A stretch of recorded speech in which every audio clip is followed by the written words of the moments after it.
भारत की भूमि पर एक दिव्य पुरुष ने जन्म लिया। भारत की भूमि पर एक दिव्य पुरुष ने जन्म लिया। नवयुग का निर्माण कराने, नवयुग का निर्माण कराने शिव ने जिनमें स्थान लिया। भारत की भूमि पर एक दिव्य पुरुष ने जन्म लिया। भारत की भूमि पर।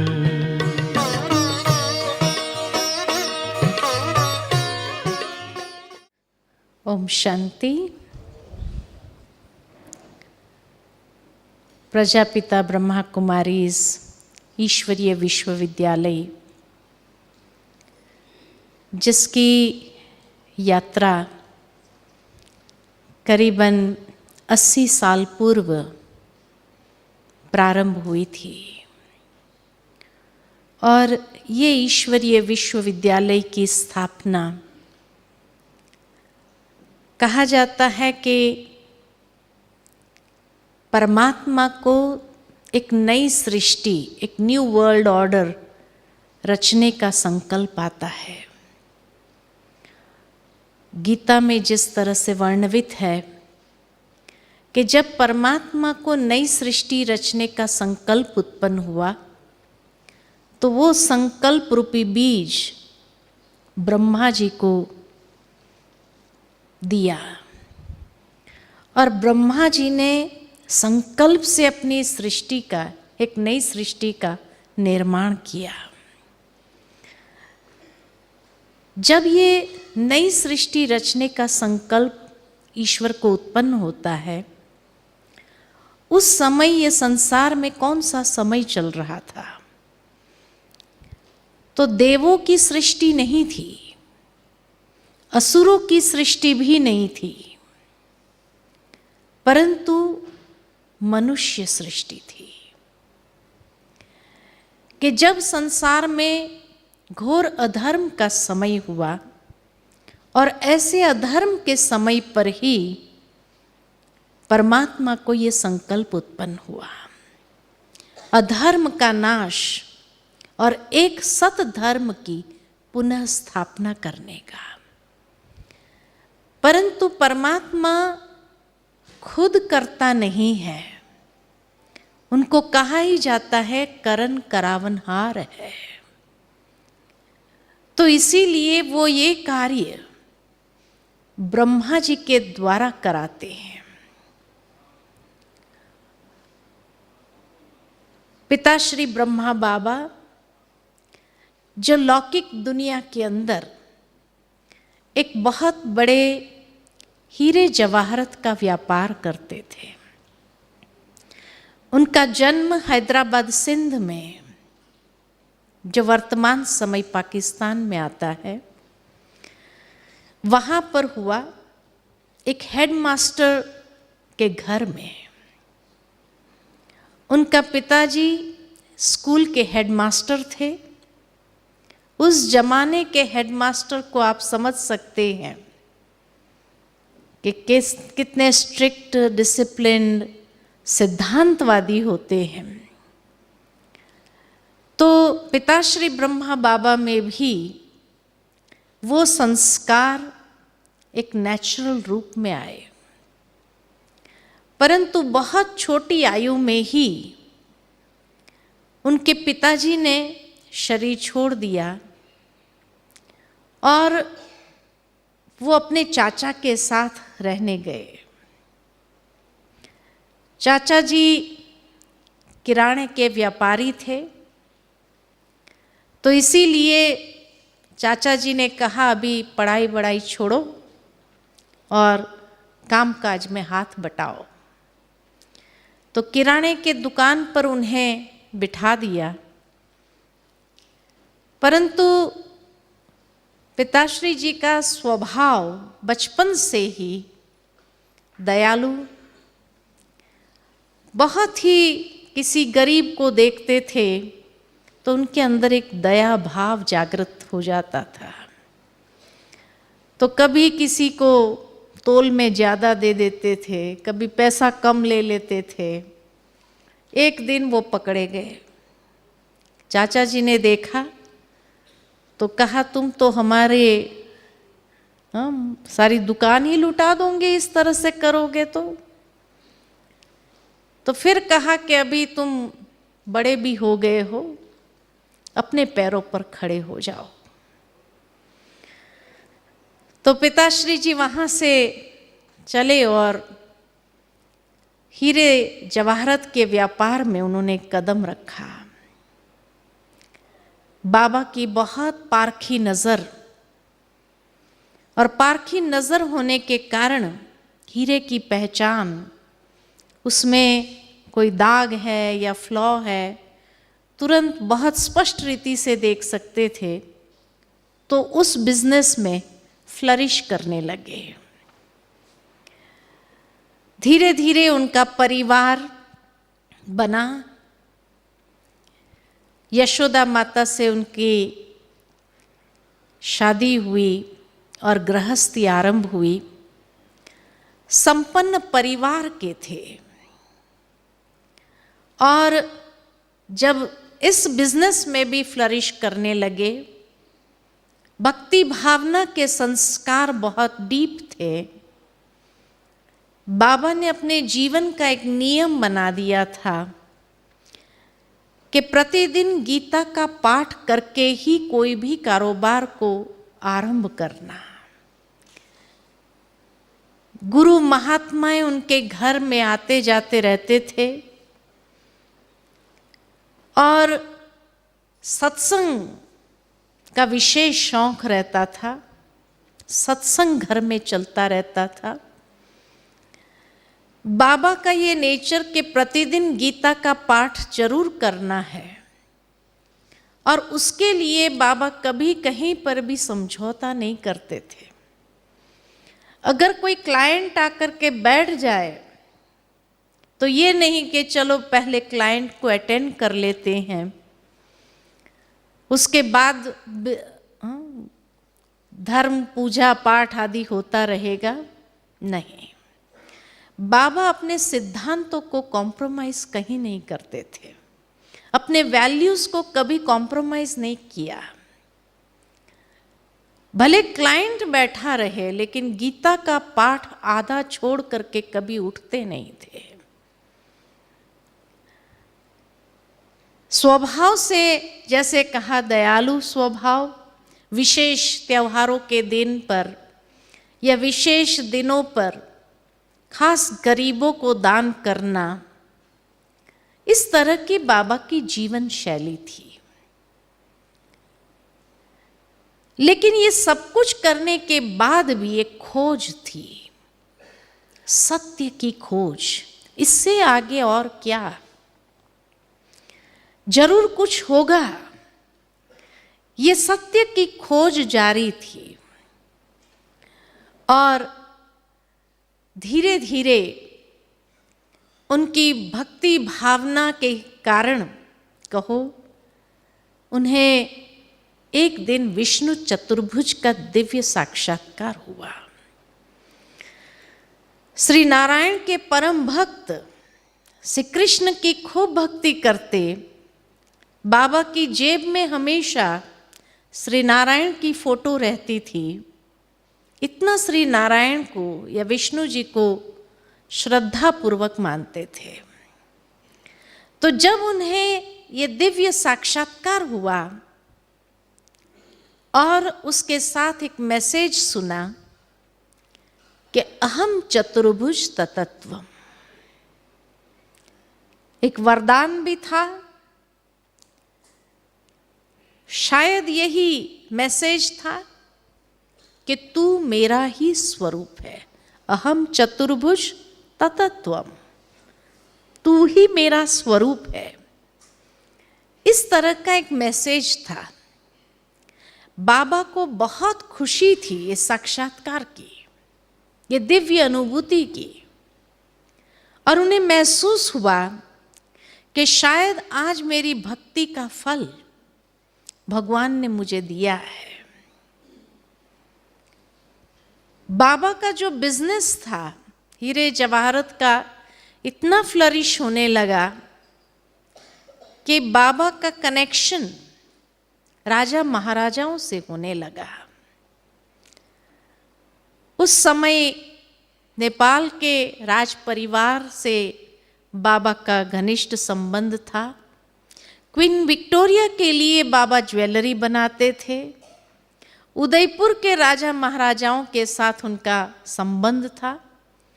ऐसे उस समय के राजा महाराजा जो थे या जो रॉयल फैमिलीज थे भारत में, विशेष उनके रानियों के लिए, राजकुमारियों के लिए सारी ज्वेलरी बाबा बनाते थे। और इसीलिए बाबा के संस्कारों में जो रॉयल्टी थी कि कई बार राजाएं भी बाबा से ये कह देते थे कि ईश्वर से शायद गलती हो गई कि उन्होंने हमें राजा बना दिया, रॉयल्टी तो आप में है। बाबा हमेशा यही कहते थे, भगवान से कभी गलती नहीं होती है। और कभी कभी बाबा के इस बिजनेस के कारण राजा महाराजाओं के यहाँ जाना आना होता था। कभी वो पार्टीज में इनवाइट भी कर लेते थे। तो बाबा का जीवन सात्विक जीवन होने के कारण कभी भी कोई पार्टी में अशुद्ध चीजों का सेवन बाबा ने नहीं किया। कई बार वो ऑफर करते थे, बाबा मना कर देता था कि मैं अपने सिद्धांतों को कभी कॉम्प्रोमाइज नहीं करूंगा, मैं अपने सात्विक जीवन शैली को कभी कॉम्प्रोमाइज नहीं करूंगा। तो ये बाबा का जीवन चरित्र था। जीवन में उन्होंने 12 गुरु किए थे। हर गुरु से कोई ना कोई ऐसा विचित्र अनुभव होता था जिस कारण बाबा और आगे तलाश कि इससे आगे, इस गुरु से भी आगे क्या है। एक बार की बात याद आती है कि बाबा के घर में एक फंक्शन था कि पोते का या बेटे का नामकरण का सारा फंक्शन था। काफी लोग बाबा के घर में आए थे उस फंक्शन के निमित्त। अचानक गुरु की टेलीफोन आई कि मैं अभी आपसे मिलना चाहता हूं और मुझे 10,000 रुपए की आवश्यकता है। 1936 से पहले की बात है ये। आज 10,000 की इतनी वैल्यू नहीं हो, लेकिन उस जमाने में 10,000 की वैल्यू क्या होती है वो आप भी समझ सकते हैं। बाबा ने एक सवाल तक नहीं पूछा कि किस लिए चाहिए, क्या करना है, कुछ नहीं। और जैसे ही गुरुजी का बुलावा आया, बाबा ने वो फंक्शन छोड़ दिया और जाने की तैयारी की। परिवार वालों ने, सभी ने कहा कि आप ये फंक्शन पूरा करके जाइए। बाबा ने कहा अगर काल का बुलावा आए तो क्या हम काल को मना करेंगे कि भाई ये फंक्शन है, फंक्शन पूरा होने के बाद आप हमको लेने आना। गुरु का बुलावा काल का बुलावा होता है और इसीलिए मेरी फर्स्ट प्रायोरिटी वो है। तुरंत वहां से चल पड़े और गुरु जी को जाकर के वो 10,000 रुपए दिए। बाबा ने कुछ भी पूछा नहीं, परंतु गुरु जी के मन में ये बात आई कि कम से कम मुझे इतना तो उनको बताना चाहिए कि मैंने ये 10,000 रुपया क्यों मांगा है। और उस वक्त गुरु ने कहा कि देखो लखी बाबू, ये 10,000 रुपये मैंने इसलिए मांगे कि मेरा एक शिष्य सट्टे में हार गया है, उसकी इज्जत बचाने के लिए ये 10,000 रुपये की आवश्यकता है। तब बाबा को ये लगा, अगर एक गुरु एक शिष्य को सट्टे की आदत से छुड़ा नहीं सकते हैं, तो वो हमारी मुक्ति या हमें मोक्ष का द्वार किस तरह से बता सकते हैं। तो हर गुरु से ऐसा कोई न कोई विचित्र अनुभव होता था, जिस कारण बाबा की तलाश और आगे जाती थी कि इससे आगे कोई गुरु हो उसके तरफ जाए। ऐसे करते करते 12 गुरु किए। जब विष्णु चतुर्भुज का दिव्य साक्षात्कार हुआ तो उस समय बाबा को लगा कि शायद ये 12वें गुरु की कृपा है जो मुझे ये दिव्य अनुभव हुआ है। उसी समय बाबा ने चिट्ठी लिखी गुरु को कि आपकी कृपा से मुझे ये दिव्य अनुभूति प्राप्त हुई और ये संदेश सुनने को मिला कि अहम चतुर्भुज तत्व। क्या आप उसको क्लैरिफाई कर सकते हैं कि क्या मुझे ये मैसेज मिला है? तब 12वें गुरु ने उस चिट्ठी के जवाब में लिखा कि मेरी कृपा से ये दिव्य अनुभव नहीं हुआ है, क्योंकि मुझे अपने जीवन में अभी तक ऐसा कोई साक्षात्कार नहीं हुआ है। ये साक्षात्कार कराना, ये अनुभूति कराना किसी इंसान के बस की बात नहीं है। ये तो जब ऊपर वाले की कृपा होती है तब ऐसा दिव्य अनुभव होता है। जब गुरु जी की ये चिट्ठी प्राप्त हुई तब बाबा इसी खोज में आगे बढ़े कि फिर ये दिव्य अनुभव कराने वाला कौन है। और इस खोज में बाबा हैदराबाद सिंध से बनारस गए। बनारस में उनके एक मित्र रहते थे, तो सोचा उनकी कोठी पर जाकर के रहूंगा, कुछ महान आत्माओं से मिलना होगा, उनसे ये बात पूछूंगा और उसका मनन चिंतन करूंगा, एकांत मिलेगा। और इस ख्याल से वो बनारस आए। बनारस में जब मित्र के घर में रुके, संध्या समय था कि पिताश्री जी गंगा तट पर चले गए और वहां जाकर एक वृक्ष के नीचे बैठ गए। इसी ख्याल में थे कि आखिर वो दिव्य अनुभव कराने वाला कौन है और क्या कहना चाहते हैं, क्या संकेत देना चाहते हैं। जब इसी विषय को लेकर के मनन चिंतन कर रहे थे कि अचानक पुनः वो साक्षात्कार की स्थिति में चले गए और इस समय 4 साक्षात्कार हुआ। सबसे प्रथम साक्षात्कार जो हुआ, महाविनाश का साक्षात्कार, कि जिस समय बाबा ने देखा उस दृश्य के अंदर कितनी बड़ी सृष्टि का महाविनाश। 1936 के पहले ये साक्षात्कार जब बाबा को हुए, उस समय एटॉमिक बॉम्ब्स की रिसर्च भी नहीं हुई थी या एटॉमिक शक्ति की रिसर्च भी नहीं हुई थी। पहला बॉम्ब जब गिराया, एटॉमिक बॉम्ब हिरोशिमा नागासाकी के ऊपर 1947 में, तो 1936 में तो उसके बारे में किसी को ज्ञात तक नहीं था। परंतु उस समय बाबा ने साक्षात्कार में ये बात देखी कि आकाश से आग के गोले जैसे नीचे गिर रहे हैं और जैसे ही धरती को स्पर्श करते हैं सब भस्मीभूत हो रहा है। और इस तरह आग ही आग चारों ओर फैलते हुए देखी, कितने लोग उसमें झुलस रहे हैं ये देखा। दूसरा साक्षात्कार उसके बाद देखा कि खूनी नाहक खेल हो रहा है।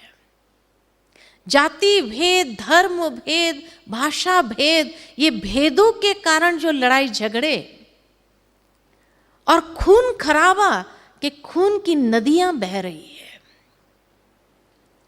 और फिर तीसरा दृश्य देखा कि प्राकृतिक हलचल, और उस प्राकृतिक हलचल में किस प्रकार एक महाविनाश, कहाँ भूकंप हो रहा है, कहाँ ज्वालामुखी फट रही है, कहाँ सुनामी लहरें उठ रही है, और हजारों लोग उस प्राकृतिक आपदाओं में नष्ट होते जा रहे हैं। और इस तरह ये तीन दृश्य महाविनाश के देखे कि पिताश्री जी की आंखों से अश्रुधार बहने लगी और मुख से यही वचन उच्चारे, बस करो प्रभु, मैं ये दृश्य देख नहीं सकता हूं आगे, बस करो। काफी देर तक वो वृक्ष के नीचे बैठे थे, इस विनाश लीला को देख रहे थे। तो बाबा का जो मित्र था वो मित्र ढूंढने लगा कि आखिर लखी बाबू कहाँ चले गए। तो एक नौकर को भेजा कि देखो कहाँ चले गए हैं।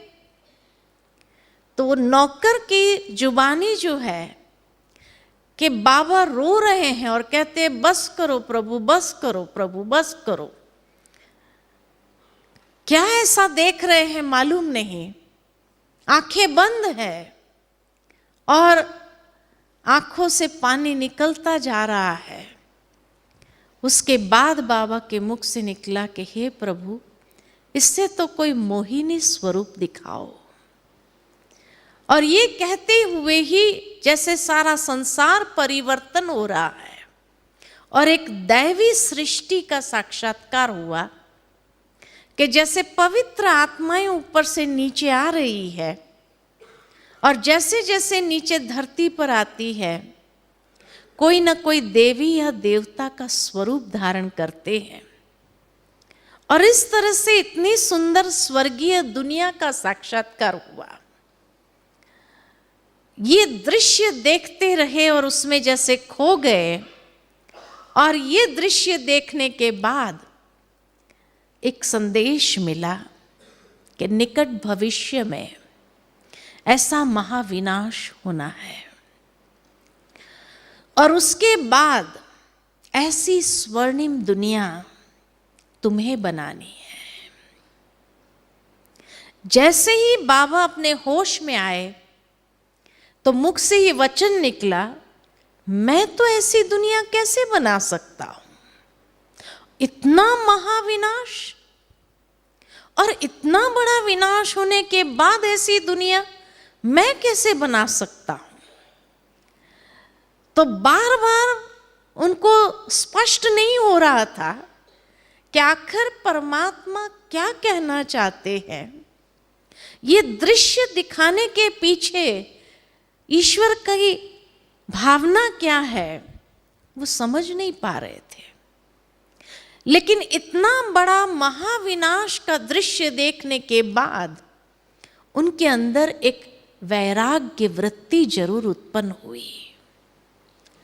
यही मन के अंदर आता रहा कि ये दुनिया खत्म होने वाली है, अब ये ज्यादा समय चलने वाली नहीं है, निकट भविष्य में ऐसा महाविनाश होना है। और बनारस से बाबा चले कलकत्ता की ओर। बाबा का बिजनेस हीरे जवाहरत का हैदराबाद सिंध में था, कलकत्ता में था और बॉम्बे में था। ये 3 स्थानों पर बाबा का ये बिजनेस चलता था। कलकत्ता में जो बिजनेस था वो पार्टनर संभालते थे तो जब वहाँ कलकत्ता पहुँचे तो पार्टनर से यही कहने लगे कि अब मैं इस बिजनेस से निकलना चाहता हूँ, आप हिसाब कर लीजिए, आपका जितना होता है आप ले लीजिए, मेरा जितना होता है आप मुझे दे दीजिए, मैं अभी इस बिजनेस में आगे नहीं।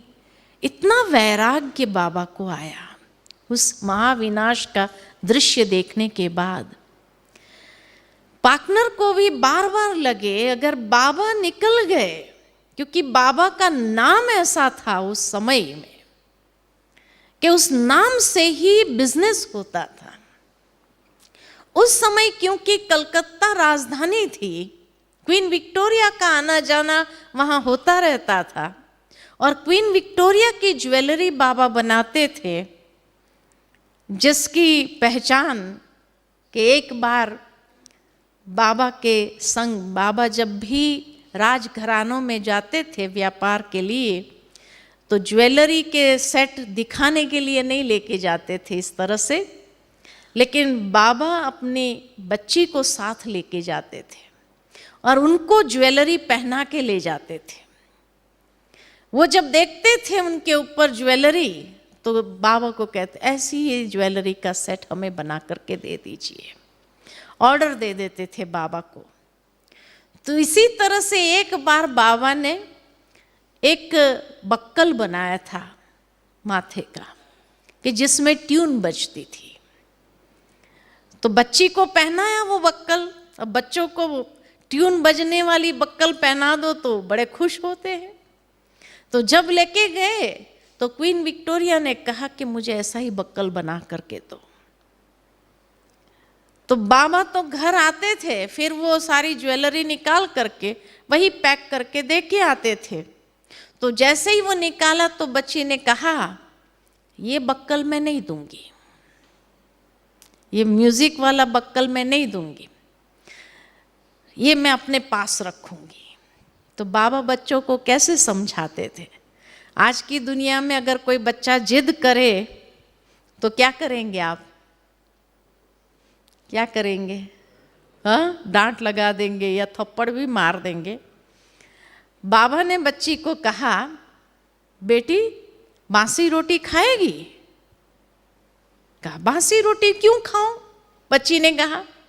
तो कहा ये बासी हो गया ना, ये बक्कल क्यों पहनेंगी तुम? तुमको रोज नया बक्कल पहनना चाहिए।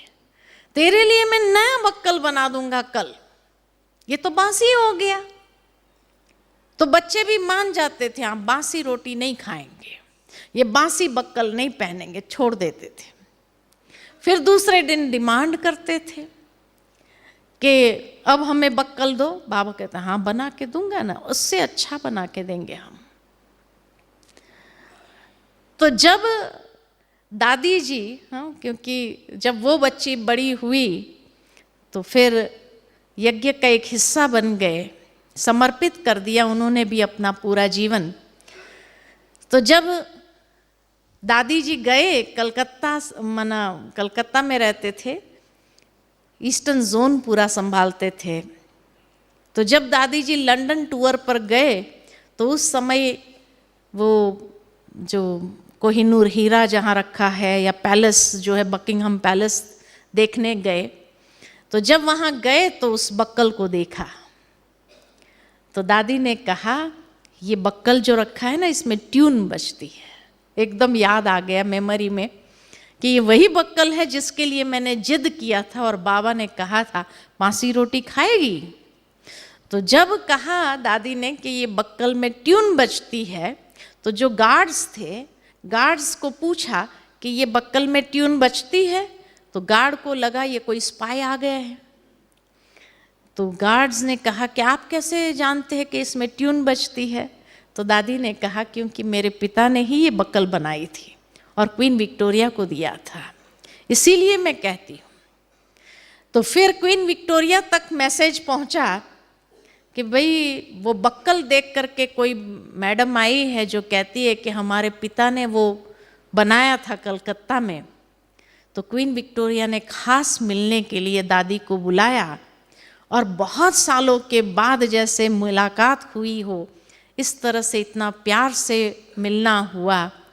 कहने का भावार्थ के बाबा के नेचर में गुस्सा करना नहीं था। एक बार ऐसा हुआ कि बच्चे शैतान तो होते हैं, तो मैनेजर को बाबा ने हीरे दिए, हीरे की सारी पुड़िया दिया और कहा दुकान पर ले जाओ। अब बच्चों ने देखा कि मैनेजर को दिया, बाबा तो चले गए मैनेजर को दे करके, और बच्चों के मन में आया कि अब हम अपने हीरे के ये बनाएंगे कोई ना कोई। तो बेटे ने कहा मेरे को हीरे की अंगूठी चाहिए, लड़की ने कहा मुझे बक्कल चाहिए, और दूसरी लड़की ने भी कहा कि उसको भी कुछ बैंगल चाहिए या ऐसा कुछ चाहिए। तो जब देखा कि मैनेजर को दिया सारे हीरे के पैकेट, तो बच्चे गए जोर से मैनेजर को धक्का मार के, हाथ मार के सारे हीरे गिरा दिए। अब सारे हीरे अगर गिर जाए तो एक एक हीरे को ढूंढना कितना मुश्किल होता है। तो बच्चों ने क्या किया, जितने हीरे आए हाथ में ले लिए कि इतने हीरे तो बस हो गए हमारा बक्कल बनाने के लिए, हमारी अंगूठी बनाने के लिए, हमारी बैंगल बनाने के, और उतने हीरे लेकर भाग गए। उनको क्या मालूम हीरे की वैल्यू क्या होती है। तो लेकर भाग गए। तो बाबा के पास गए, मैनेजर ने कहा कि बाबा बच्चों ने आज बहुत शैतानी की है, सारे हीरे के पैकेट गिरा दिए और जितने हाथ में आए हीरे लेकर के भाग गए। बाबा ने कहा कोई बात नहीं, आप निश्चिंत रहो, वो हीरा मैं ले लूँगा बच्चों से। फिर घर में आकर कहा कि अच्छा बच्चों आज तुम्हारे लिए कुछ बनाना है हमें। अच्छा आपको क्या चाहिए? तो बेटी ने कहा मुझे वो बक्कल चाहिए। तो कहा ठीक है, तुम्हारे पास कितने हीरे हैं? तो बच्ची ने कहा मेरे पास 15 हीरे हैं। कहा 15 हीरे में थोड़ी बक्कल बनता है, बक्कल बनाने के लिए तो 25 हीरे चाहिए। तो दे, मैं 25 हीरे का तुमको बक्कल बना के दे दूंगा। उससे ले लिया 15 हीरे। फिर बेटे को पूछा तेरे को क्या चाहिए? कहा मुझे अंगूठी चाहिए। तेरे पास कितने हीरे हैं? उसने भी बताया कि मेरे पास इतने हीरे हैं। बाबा कहे मैं तेरे को इससे भी बढ़िया अंगूठी बना के दूंगा, लाओ। करके ले लिया, उससे भी, तीसरी से भी ले लिया। इस तरह से बाबा कभी गुस्सा नहीं करते थे। बच्चे की कितनी भी शैतानी होती थी, लेकिन बाबा कभी उनके ऊपर गुस्सा नहीं करते थे। एक बार बाबा कहीं बाहर से आ रहे थे और बच्चे तूफान कर रहे थे, खूब घर में तूफान मस्ती मचाई हुई थी। तो बाबा की धर्म पत्नी खाना पका रही थी, तो रोटी बना रही थी, हाथ में बेलन था। तो जब बच्चे बहुत तूफान मचा रहे थे तो उसने बेलन दिखाया कि अब एक एक बेलन सबको मारूंगी। बाबा दूर से आ रहे थे, जैसे ही बाबा ने देखा, बच्चों को कहा चलो बच्चे तैयार हो जाओ, घूमने चलते हैं। बच्चे खुश हो गए, तैयार होने चले गए कि चलो फिर आकर गाड़ी में बैठ जाओ। और बाबा फिर आए अपने धर्म पत्नी के पास, माता यशोदा के पास, और बाबा ने कहा आज तुमने बेलन दिखाया, लेकिन आगे से कभी बच्चों को बेलन नहीं दिखाना। का बहुत तूफान कर रहे थे, बहुत मस्ती कर रहे थे। तो बाबा ने कहा कि आज तुमने उसको बेलन दिखाया, कल वो आपस में एक दूसरे को बेलन दिखाएंगे। तो ये संस्कार कौन डालता है? तो हमें अपने बच्चों के अंदर ऐसे संस्कार नहीं डालने हैं। ये बाबा की सोच थी कि संस्कार भी कितने अच्छी तरीके से देना होता है बच्चों को। बच्चे हर हरकत माँ बाप की देख करके ही सब सीखते हैं।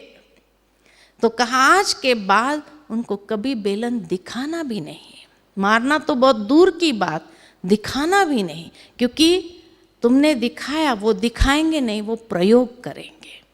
तो ये संस्कार हमें बच्चों के अंदर नहीं डालने हैं। तो इस तरह की बाबा की सोच थी। और इसीलिए जब कलकत्ता से बिजनेस को वाइंड अप करने का सोच करके सारा हिसाब किताब कर रहे थे, उतने में टेलीग्राम आई हैदराबाद से कि बाबा के चाचा जो थे वो बहुत बीमार थे और उनकी अंतिम इच्छा यही थी कि मैं बाबा को मिलूं। और ये इच्छा क्यों थी उनकी?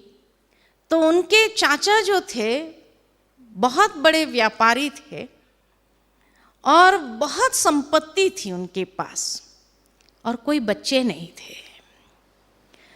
तो उनके चाचा को यही लगा कि मैं मरने के बाद ये सारी संपत्ति का क्या होगा, इससे अच्छा है कि मैं सारा विल करके लखीराज को देके जाऊं, वो उसका सदुपयोग करेंगे, दान पुण्य करेंगे मेरे पीछे भी। इसीलिए वो उनको याद कर रहे थे। तुरंत ही बाबा ने वहाँ से सारा पार्टनर के ऊपर छोड़ा कि आप जो करेंगे मुझे विश्वास है, मैं कोई सवाल नहीं करूँगा, मैं अभी निकल रहा हूँ। और इस तरह से बाबा सारा पार्टनर के ऊपर छोड़ करके हिसाब किताब वहाँ से निकल चले, हैदराबाद पहुँचे। लेकिन जैसे ही हैदराबाद पहुँचे तो चाचा ने शरीर छोड़ दिया था। गए सीधा घर पे, देखा कि चाचा की बॉडी रखी हुई है, वहाँ जाकर के बैठ गए, देख रहे थे उस शरीर को। तब पुनः ध्यान अवस्था में चले गए और उन्हें पूरा साक्षात्कार हुआ कि आत्मा शरीर कैसे छोड़ती है। आत्मा का साक्षात्कार हुआ कि आत्मा का निवास स्थान भ्रुकुटी की मध्य में है और वहां से शरीर छोड़ने से पहले आत्मा हर इंद्रियों की विदाई लेती है। तो यहां से पैरों के अंगूठे तक जाती है आत्मा, हर इंद्रिय की विदाई लेती है और विदाई लेते लेते लेते लेते वापस यहाँ आती है और लास्ट में यहाँ से निकल जाती है। इसीलिए आप देखेंगे कि जब भी कोई व्यक्ति शरीर छोड़ता है तो सबसे पहले पैर ठंडे हो जाते हैं, कि जहाँ से विदाई लेती जाती है वो हिस्सा ठंडा होता जाता है और लास्ट में ये पार्ट ठंडा होता है। इसीलिए पहले के ज़माने में जब डॉक्टर्स नहीं होते थे और पता लगाना होता था कि व्यक्ति जिंदा है कि मर गया है, तो यहाँ घी रखा जाता था। अगर वो घी पिघल गया तो सोचते हाँ गर्मी है, माना आत्मा है। अगर घी नहीं पिघला तो सोचते थे हाँ आत्मा ने शरीर छोड़ दिया। तो बाबा को पूरा ये अंतिम दृश्य, आत्मा कैसे शरीर से विदाई लेती है, ये पूरा दृश्य देखा बाबा ने। और जैसे ये दृश्य देखा उसके बाद बाबा को ये महसूस होने लगा मैं भी आत्मा हूं, ये शरीर मेरा चोला है, ये कर्मेंद्रियां मैं नहीं हूं, आत्मा मालिक है शरीर की, कर्मेंद्रिय की, और उसको एक न एक दिन छोड़ना है। आत्मा अजर अमर अविनाशी है। गीता का पाठ तो हर रोज पढ़ते ही थे, तो दूसरा अध्याय आत्मज्ञान का सारा स्मृति में आ गया कि शरीर तो वस्त्र मात्र है, आत्मा तो मरती नहीं है, एक चोला छोड़ करके दूसरे चोले में प्रवेश करती है। तो जैसे एक रटन चालू हो गया, मैं भी आत्मा हूं, जशोदा भी आत्मा है। एक एक को देखते थे तो जैसे आत्मभाव से देखना आरंभ किया, और ये आत्मभाव जितना उनका जागृत रूप में रहने लगा, दादियों का तो कहना था कि बाबा ने घर की दीवारों पर भी लिख दिया था मैं आत्मा हूँ, यशोदा आत्मा है, नारायण आत्मा है। हर एक का नाम लेकर के बाबा लिखते थे कि ये आत्मा है। आत्मा का भान या जिसको कहे सोल कॉन्शियसनेस, इतनी बाबा ने अपने अंदर विकसित की, खुद प्रैक्टिस किया सोल कॉन्शियसनेस में रहने के लिए। और उसके बाद बॉम्बे आए। वहाँ से बॉम्बे का बिजनेस उनका बड़ा लड़का देख रहा था, तो बबुलनाथ मंदिर के सामने आज भी वहां सतगुरु सदन है। उस सतगुरु सदन में पहले माले पर रहते थे, घर था। और बबुलनाथ मंदिर से एक पंडित जी रोज आते थे गीता पाठ सुनाने के लिए। तो नियम अनुसार वो पंडित जी आए, बाबा बैठे थे, सत्संग चल रहा था, गीता का पाठ हो रहा था कि अचानक बीच में, पहली बार ऐसा हुआ था कि बीच में बाबा उस सत्संग से उठ करके धीरे धीरे अपने कमरे की ओर चले गए। उनके बड़े बेटे की बहू जो थी, जो भी इस ईश्वरीय विश्वविद्यालय में समर्पित हो गई थी, जिनका नाम लौकिक में तो राधिका था, लेकिन बाबा का बनने के बाद, समर्पित जीवन के बाद उनका नाम बाबा ने रखा ब्रजेंद्रा। तो दादी जी सुनाती कि पहली बार मुझे आश्चर्य हुआ कि बाबा बीच में से कैसे उठे, शायद तबीयत ठीक नहीं है, ये सोच करके वो भी उठी सत्संग से और बाबा के पीछे पीछे गई। तो देखा कि बाबा जैसे सुध बुध में नहीं थे और जाकर के अपने पलंग के ऊपर पैर पर पैर चढ़ाकर अर्ध पद्मासन के रूप में बैठ करके आंखें बंद हो गई और जैसे ध्यान मग्न स्थिति में चले गए। बहू जो थी सामने बैठ गई, उसको लगा बाबा शायद ध्यान में है। जैसे ही आंख खोलेंगे तो मैं पूछूंगी कुछ चाहिए करके वो वहीं बैठ गई। थोड़ी देर के बाद बाबा के आंखों से आंखें खुलने लगी और आंखों से एकदम लाल प्रकाश चारों ओर ऐसा फैल गया कि सारे रूम को प्रकाशमय बना दिया। और इतना पावरफुल प्रकाश उसने देखा बाबा के नैनों से, और मुख से 3 वचन उच्चारण होते हुए सुनाई दिए। पहला वचन था निजानंद स्वरूपम शिवोहम शिवोहम। दूसरा महावाक्य था प्रकाश स्वरूपम शिवोहम शिवोहम। और तीसरा महावाक्य था कि ज्ञान स्वरूपम शिवोहम शिवोहम। और उसके बाद फिर वो लाइट चली गई, और जैसे ही लाइट चली गई नॉर्मल रूम हो गया और बाबा की आंखें जो बंद हो गई फिर वापस जब खुली तो बाबा एकदम, कहाँ गई वो लाइट, कहाँ गई वो लाइट। तब बहू ने पूछा बाबा कुछ हो रहा है आपको? तो बाबा ने कहा एक बहुत तेजोमय लाइट थी और ऐसे जैसे मेरे समीप आई, ऐसा लगा जैसे मुझ में प्रवेश किया उस लाइट ने और इस मुख के द्वारा कुछ उच्चारण किया और फिर चली गई। कहाँ गई वो लाइट, कहाँ गई वो लाइट? तब बहू ने सुनाया कि ऐसे 3 महावाक्य उच्चारण हुए जो मैंने सुने। ये परमात्मा का सबसे पहला पर काया प्रवेश था कि जब उन्होंने पहले तो साक्षात्कार करा करके बाबा के जीवन के अंदर वैराग्य, आत्मज्ञान और वो भूमिका को तैयार किया, और भूमिका तैयार होने के बाद परमात्मा का दिव्य अवतरण हुआ कि जिसमें परमात्मा ने अपना परिचय दिया कि मैं कौन हूं। तो निज आनंद स्वरूप मैं शिव हूं, मैं शिव हूं। प्रकाश स्वरूप मैं शिव हूं, मैं शिव हूं।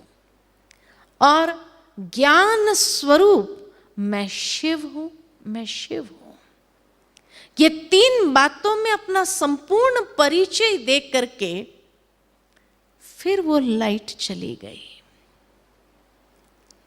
और इतना दिव्य अनुभव था, इतना लाइटनेस का अनुभव बाबा को हुआ कि उसके बाद बीच बीच में वो लाइट आती थी, प्रवेश करती थी, कुछ बोल करके उच्चारण करके चली जाती थी और घर में ही सत्संग आरंभ हो गया। जब उस लाइट की प्रवेशता होती थी तो ब्रजेंद्र दादी बताती थी कि ऐसा सन्नाटा हो जाता था घर के अंदर कि हर कोई कहाँ भी होता था, उस सन्नाटे से पता लगता था कि बाबा के कमरे में कुछ हो रहा है और तुरंत सब काम छोड़ करके सब बाबा के कमरे में पहुंच जाते थे। और उस समय कोई ना कोई महावाक्य, जैसे आकाशवाणी हो रही हो, इस तरह से महावाक्य उच्चारण होते थे और फिर वो लाइट चली जाती थी और इस तरह से एक सत्संग आरंभ हुआ। जो भी उस सत्संग में आते थे तो सबसे पहले तो बाबा ओम की ध्वनि करते थे और जब वो ओम की ध्वनि होती थी, उस ओम की ध्वनि में कई बहनें साक्षात्कार में चली जाती थी। कोई श्री कृष्ण को देखती थी, कोई श्री नारायण को देखते थे, कोई विष्णु जी को देखते थे, कोई सतयुगी सृष्टि को देखते थे, कोई महाविनाश को देखते थे। हर कोई को साक्षात्कार होता था। किसी को बाबा में श्री कृष्ण दिखाई देता था। इस तरह के साक्षात्कार होने लगे। अब जहां इतना समय भक्ति करने के बाद भी लोगों को अगर कोई प्राप्ति न होती हो और यहाँ सत्संग सुनने आते, ओम की ध्वनि करते थे और उस ओम की ध्वनि में साक्षात्कार होते थे या दिव्य दर्शन होते थे, तो जरूर है आवाज तो फैलेगा समाज में कि बाबा के सत्संग में जो जाता है उन्हें दिव्य दर्शन होते हैं, भगवान के दर्शन होने लगते हैं। तो धीरे धीरे लोग वहाँ पर दौड़ दौड़ के आने लगे। तो बाबा के आंगन में, रूम से आंगन तक लोग बैठते थे। धीरे धीरे वो सत्संग बढ़ता गया और करीबन 1000 लोग रोज आते थे उस सत्संग में, कि जहां परमात्मा के दिव्य अवतरण के द्वारा ये महावाक्य सुनते थे, अनुभूति करते थे और फिर घर जाते थे। अब जब हर एक अपना अपना काम छोड़ करके वहां पहुंच जाएंगे तो घरों में प्रॉब्लम्स तो शुरू होगी और इस तरह से घर में प्रॉब्लम्स आरंभ हो गई। सिंध देश में जहां हर प्रकार की तामसिकता, खान पान, हर प्रकार की तामसिकता थी। सिंधी कम्युनिटी के अंदर कहा जाता है कि उस समय माताएं बहनें पर्दे में होती थी और भाई विदेश में व्यापार के लिए चले जाते थे। तो महिलाएं घर में रहते क्या करती, तो ये सत्संग में पहुंच जाती थी। अब सत्संग रोज सुनने के बाद अच्छा लगता था। तो जब उनके पति विदेश से आए तो विदेश से आकर के जब देखा कि भाई रंग ढंग ही बदल गया, ये तो सत्संग के दीवाने हो गए हैं, तो घर में लड़ाई झगड़ा आरंभ हो गया। लोगों ने रोक लगानी चाहिए कि नहीं जाना है उस सत्संग के अंदर, लेकिन जिसने टेस्ट किया होता था वो उसके बिना रह नहीं सकते थे। तो जब घर में लड़ाई झगड़ा आरंभ हुआ, आखिर सब भाई लोग मिल करके उन्होंने सोचा कैसे भी करके ये सत्संग को बंद करना चाहिए। अब सत्संग को बंद कैसे करें, तो सोचा कि बाबा को ही खत्म कर दो, सत्संग अपने आप बंद हो जाएगा। लेकिन भगवान के रथ को खत्म करना कोई आसान बात है क्या? तो उन्होंने उस समय एक कोई बहुत नामी कोई गुंडा होगा उस समाज में जिसके लिए कोई काम डिफिकल्ट नहीं था, उसको हायर किया और उसको कहा तुम्हें मुंह मांगे पैसे हम देंगे, लेकिन ये दादा को खत्म कर दो। तो उसने कहा ये तो मेरे बाएं हाथ का खेल है, उसमें कौन सी बड़ी बात है। कहा ठीक है तुम खत्म कर दो, मुंह मांगा इनाम तेरे को देंगे। कहा ठीक है। तो एक दिन वो सत्संग के सुनने के बहाने वहाँ चला गया और उसने पूछा, वहाँ बहनें थी तो बहनों से पूछा कि भाई बाबा से मिलना है हमें। तो बहन ने कहा कि अभी तो बाबा रेस्ट में है, आप शाम को आइएगा। कहा नहीं मैं शाम को नहीं आ सकता, मुझे अभी मिलना है। तो ये डिस्कशन हो रही थी तो बाबा उस समय कमरे में थे, तो वहाँ खिड़की से बाबा ने देखा तो बाबा ने मैसेज भेजा आने दो बच्चे को। तो उसको लेकर के आए, वहाँ बैठे, उसने कहा मुझे कुछ सवाल पूछने हैं। कहा ठीक है। उसने पूछना चालू किया, कहा कि मेरे कुछ पर्सनल सवाल है, ये बहनें यहाँ ना बैठे। तो बाबा ने बहनों को कहा ठीक है आप जाइए, बच्चे को सवाल पूछना है।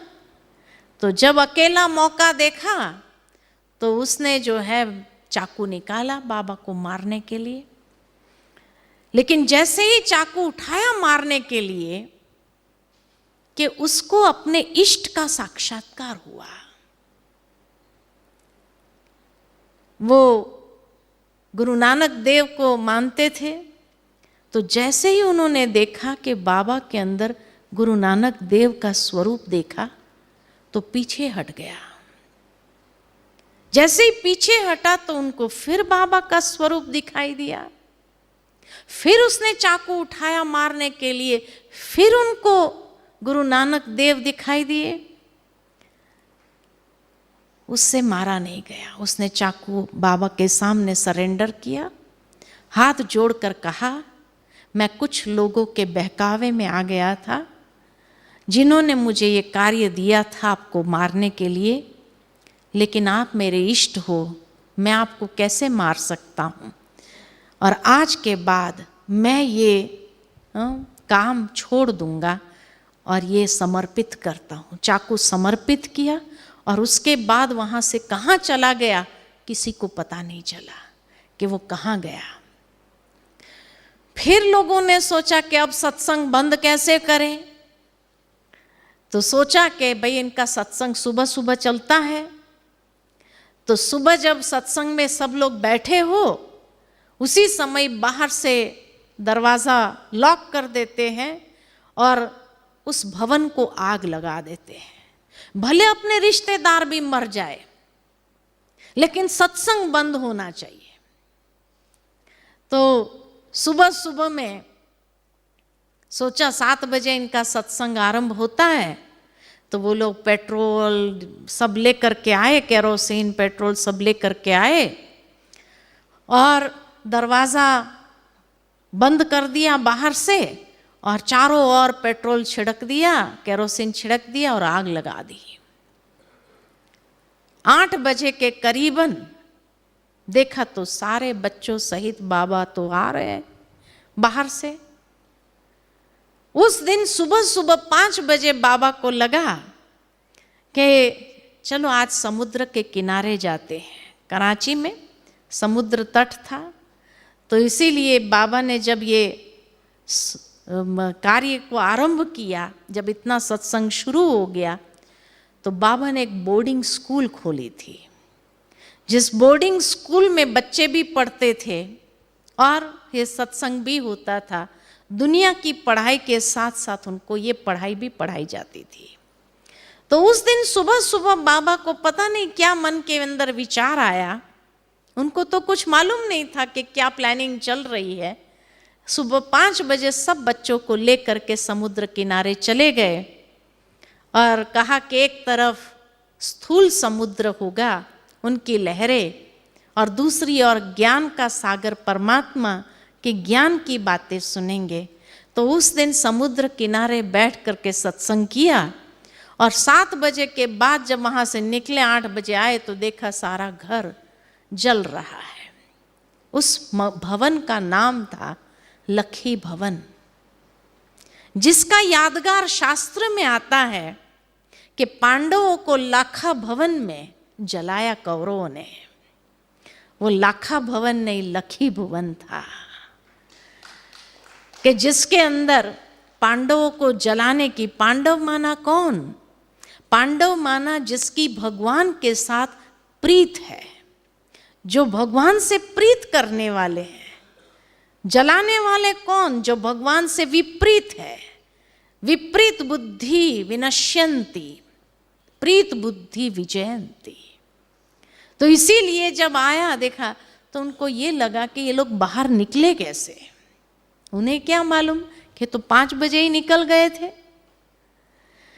तो जहां कहा जाता है कि जिसको राखे साइयां मार सके न कोई, बाल भी बांका नहीं कर सकते हैं। मना काफी प्रयास किया सत्संग बंद करने का, लेकिन सत्संग तो बंद नहीं हुआ।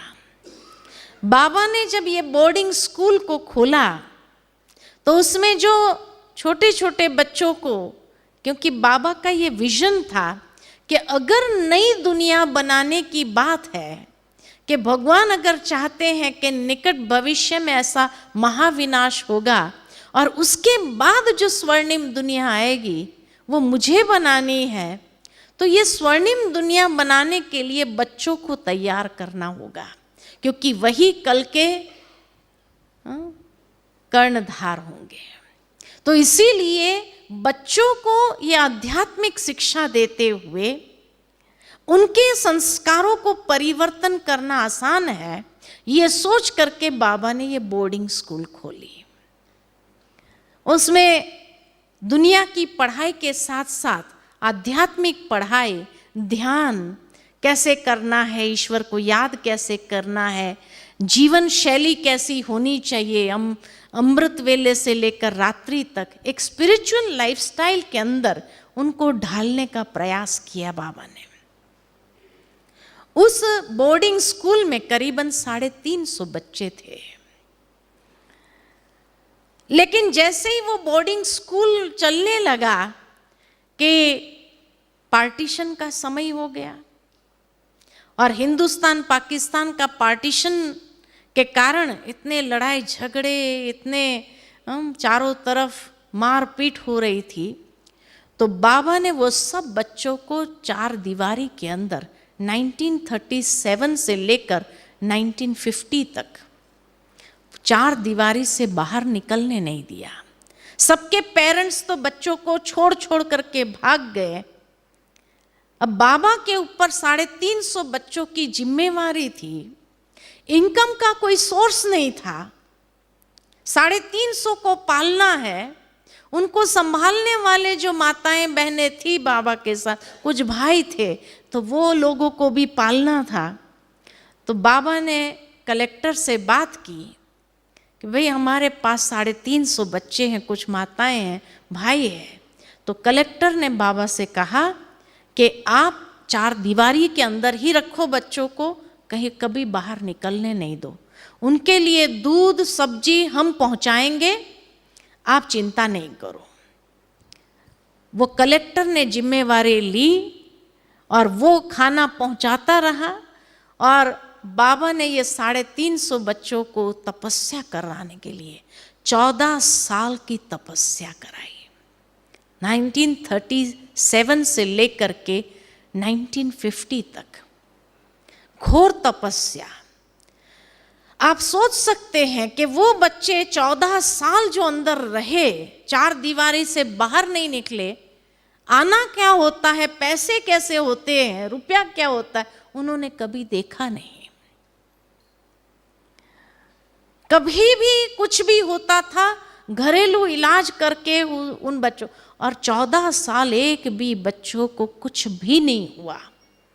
इतनी सुंदर परवरिश किया बाबा ने।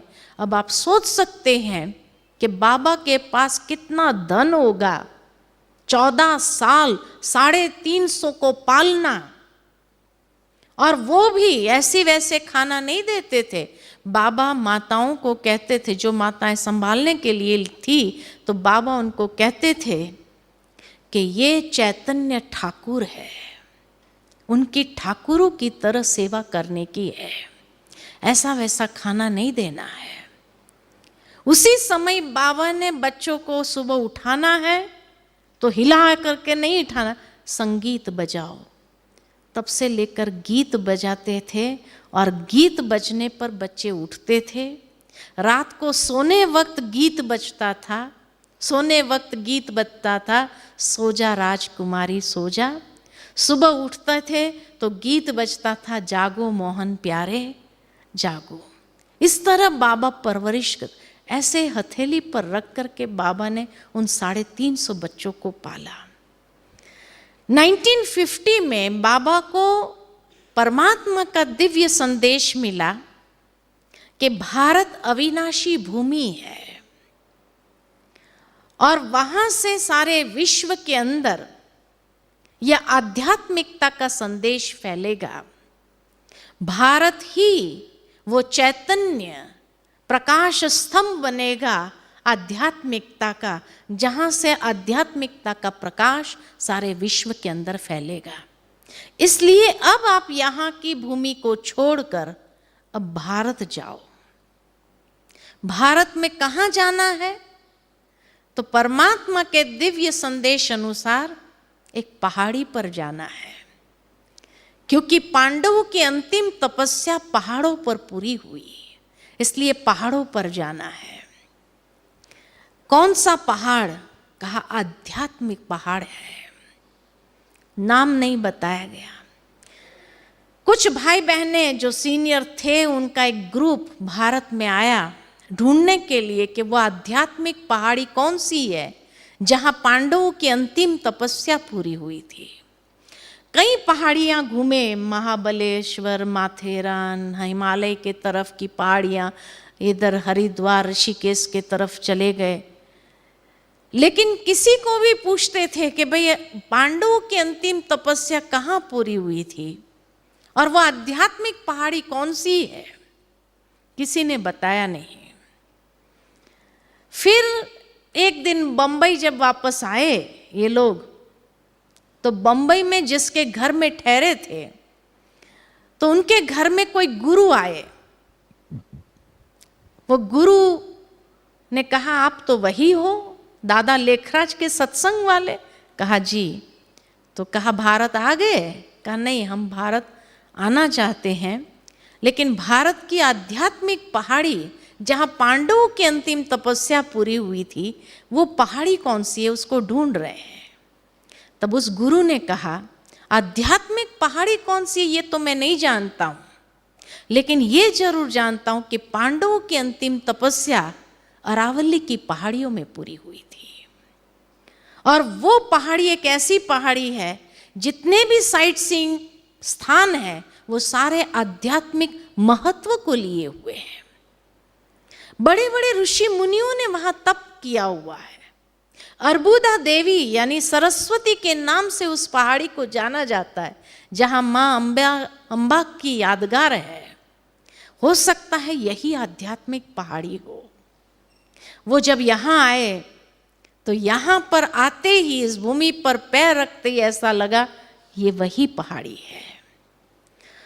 और फिर यहाँ राजस्थान के राजाओं के बड़े बड़े कोठियां बनी हुई है।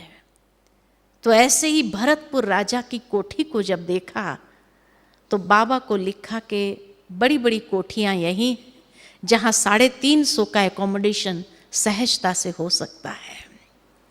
और फिर बाबा की जो संकल्पना थी कि भारत के अंदर आए, शिव बाबा की जो एक विजन था कि भारत से ही वह आध्यात्मिकता का प्रकाश सारे विश्व के अंदर फैलना है, तो भारत में आने के लिए बाबा ने तैयारी शुरू की। बाबा की बच्चों की वृत्तियां हद से निकल करके बेहद में आ गई थी और उस बोर्डिंग स्कूल से, जहां पर लौकिक अलौकिक ये दोनों विद्याएं पढ़ाई जाती थी, उससे उनकी मानसिकता के अंदर परिवर्तन आया। और इस तरह से वो बोर्डिंग स्कूल जो बाबा ने कराची में खोला था, फिर वहाँ से फिर भारत के और आने का प्रस्थान हुआ और शिप से आए। बाबा ने 5 बहनों का ट्रस्ट बनाया और अपनी सारी संपत्ति विल कर दी इन 5 बहनों को, और तब ये ब्रह्मा कुमारीज नाम से रजिस्टर हुआ और ब्रह्मा कुमारीज नाम से ये जाना जाने लगा। उसके पहले तो यही था कि ओम की ध्वनि से ये लोग जानते थे, तो ओम मंडली नाम से जाना जाता था। लेकिन जब बाबा ने भी अपने आप को संपूर्ण रीति से सरेंडर कर दिया और अपनी संपूर्ण संपत्ति ये 5 बहनों के नाम कर दिया, और मातेश्वरी जगदम्बा सरस्वती जो उस समय 14 साल के थे, तो बाबा ने उनके अंदर जो विशेषताओं को देखा कि वो विशेषता के आधार से बाबा ने उनको नाम दिया सरस्वती है ये, साक्षात ज्ञान की देवी सरस्वती। क्योंकि बाबा जो ज्ञान की बातें सुनाते थे उस पर इतना गहन मनन चिंतन करके वो सब बातों को सबके आगे स्पष्ट करती थी। वीणा बजाती थी, सितार बजाती थी, तो इसीलिए बाबा ने उसको नाम दिया ये साक्षात जगदम्बा सरस्वती है। और इस तरह से इस ईश्वरीय विश्वविद्यालय की पहली chief administrative head Mateshwari Jagdamba Saraswati को बनाया गया। और फिर भारत की ओर आना हुआ। जब पाकिस्तान छोड़ रहे थे 1950 में, 5 मई 1950 5/5/50 डेट थी जब पाकिस्तान को छोड़ा, और इस जहाज के माध्यम से, तो उस समय कलेक्टर ने बाबा से सवाल पूछा कि हमारी सेवा में ऐसी क्या कमी रह गई थी जो आप इस भूमि को छोड़कर जा रहे हो। तो बाबा ने कहा कमी तो कोई नहीं रखी आपने, इतनी अच्छी तरह से संभाल की, लेकिन अब ऊपर वाले का जो आदेश है उस आदेश का पालन करना है। जब उनको ये बात बताई गई तब वहाँ कलेक्टर ने उस वक्त कहा कि जब तक आप थे इस भूमि पर पाक कार्य हो रहे थे, लेकिन अब ऐसा महसूस हो रहा है कि आप लोग जा रहे हो तो यहाँ नापाक काम भी होगा। और इस तरह से रोते हुए उसने विदाई दी।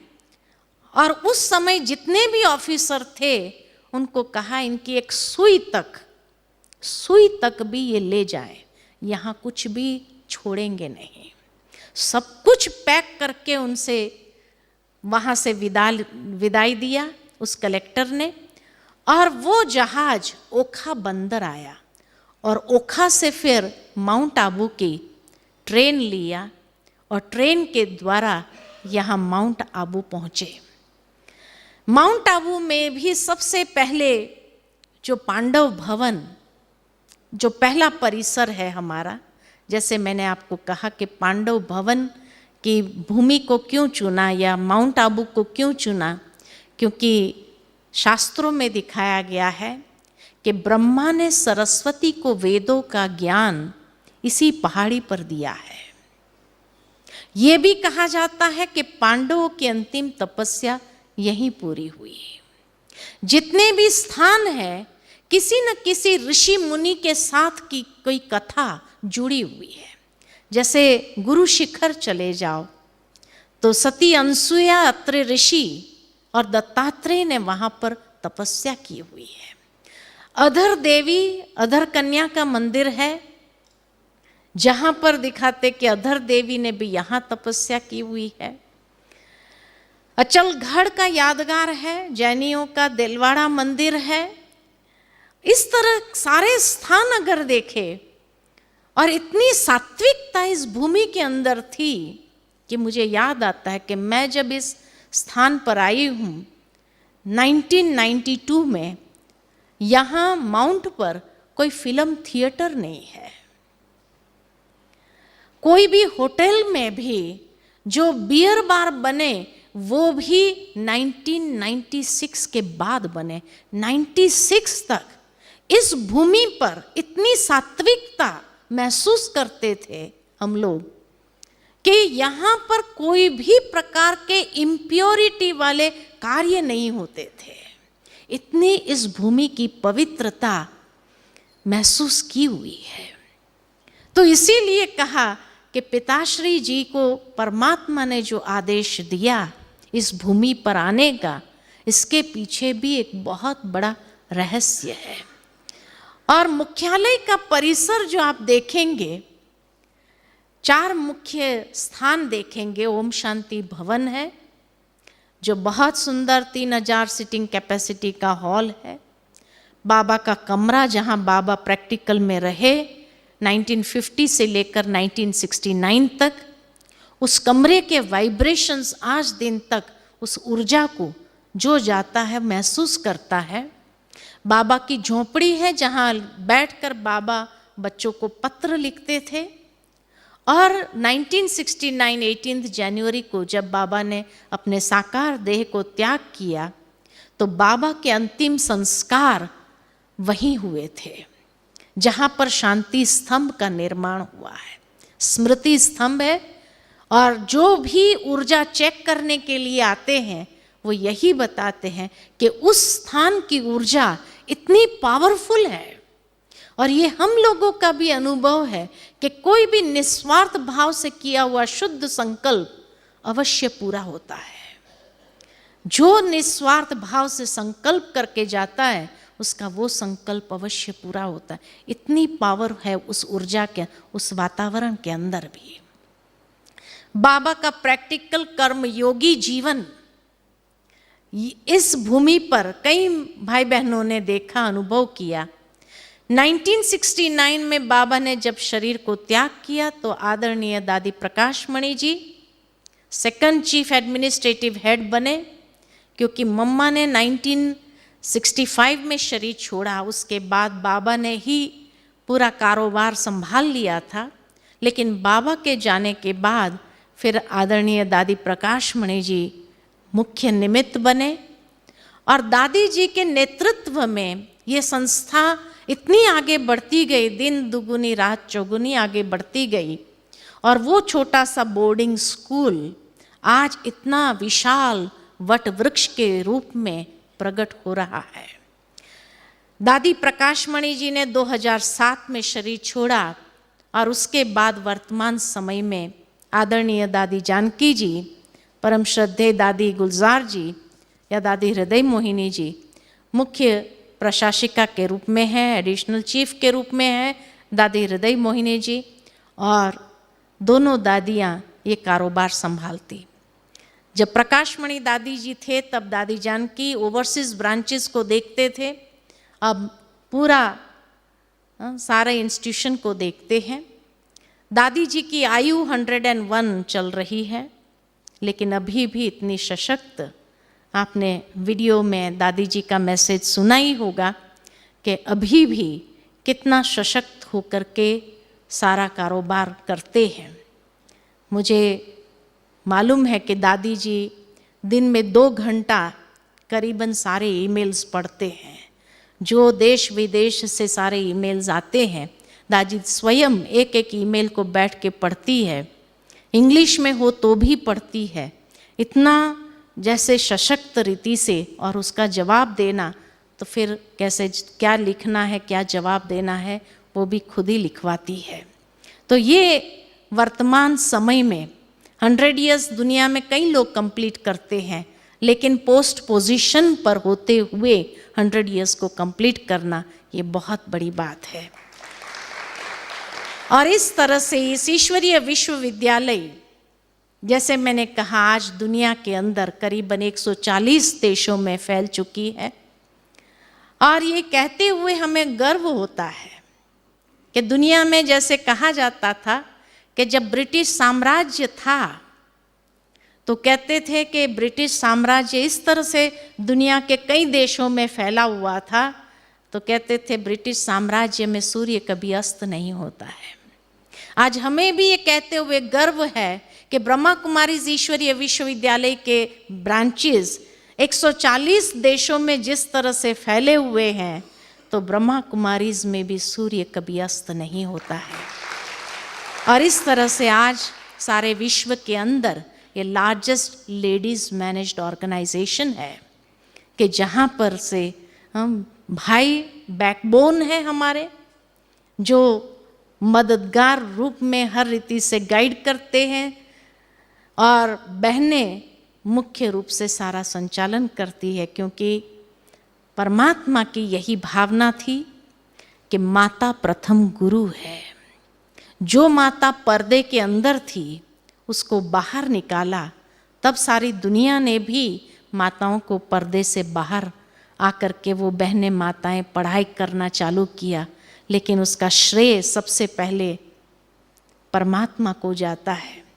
और माँ जब प्रथम गुरु बन करके संस्कार देने का कार्य करती, और इसीलिए भगवान ने भी माताओं बहनों पर यह ज्ञान का कलश रखा कि जिस तरह अपने परिवार को संस्कार देती है, इसी तरह सारे विश्व की आत्माओं को भी यही ज्ञान के संस्कारों का सिंचन करना है।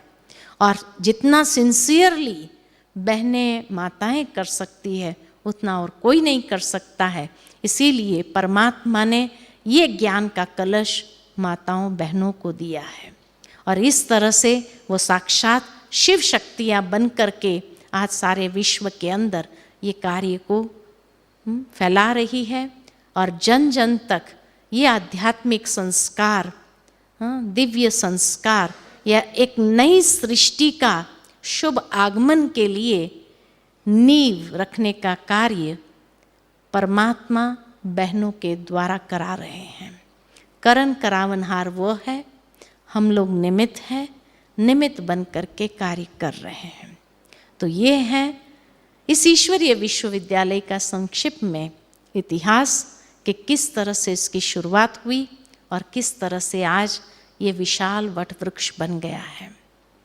अच्छा, ओम शांति।